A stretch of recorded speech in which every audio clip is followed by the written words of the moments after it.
എന്നാൽ നമ്മൾ ഭയങ്കര കെയറിങ് ആയിരിക്കും അല്ലേ. നിസ്കരിക്കാതെ കിടക്കുകയാണ് 10-15 വയസ്സായ കുട്ടികൾ, +2നും ഡിഗ്രിക്കും പഠിക്കുന്ന മക്കൾ.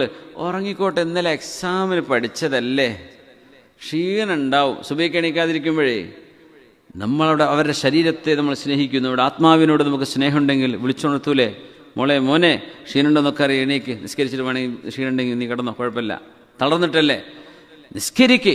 അവിടെ മാത്രം നമ്മൾ എന്തിനു സെന്റിമെന്റ് കാണിക്കുക? നിസ്കാരത്തിന്റെ വിഷയത്തിൽ അവിടെ എത്തുമ്പോൾ അത് കുട്ടിക്ക് ഓൾക്കണ ബോധ്യമായിട്ടില്ല, ഓൾക്കണ ബോധ്യമാകുമ്പോൾ നിസ്കരിച്ചോട്ടെ. ഇങ്ങനെ പറയുന്നവരുണ്ട്.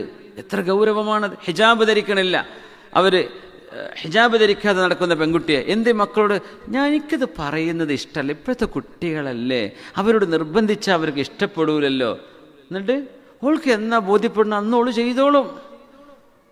ഇതല്ല അതിൻ്റെ മറുപടി. ഒരു കുട്ടി റോഡ് മുറിച്ചടക്കുമ്പോൾ ഓടുകയാണ്, നിങ്ങളെ കൈ കൊതറിയിട്ട്. ഓടിക്കോട്ടെ, കുട്ടിയല്ലേ എന്ന് പറയോ നിങ്ങൾ? അല്ല, കൈ പിടിച്ചു വെക്കുവോ? ഓന് ബോധം ഉണ്ടാകുമ്പോൾ നിന്നോളൂ. അപ്പോഴേ കാറ് തട്ടി കഥ തീരൂലേ? ഓന് ബോധം ഉണ്ടാകുമ്പോൾ ഓടാതിരുന്നോട്ടെ, റോഡ് മുറിച്ച് സീബ്ര ലൈനിൽ ഗ്രീൻ സിഗ്നൽ മാത്രം കാണുമ്പോൾ മുറിച്ച് കടന്നോളൂ, ഇപ്പം കുട്ടിയല്ലേ, ഓടിക്കോട്ടെ. അങ്ങനെ പറയാറുണ്ടോ നമ്മൾ? എന്തുകൊണ്ട്? അതിൻ്റെ കോൺസിക്വൻസ് ഡേഞ്ചറാണ് എന്ന് നമുക്കറിയാം. അങ്ങനെ വിട്ടുക എന്നതുപോലെ ഇത് ചെറുപ്പത്തിൽ തർബിയത്ത് കൊടുത്തുകൊണ്ട് ഉണ്ടാക്കേണ്ട ഒരു സ്വഭാവമാണ്. ആ തർബിയത്ത് കൊടുക്കാതെ വിട്ടാൽ പിന്നെ പിടിച്ചാൽ കിട്ടൂല.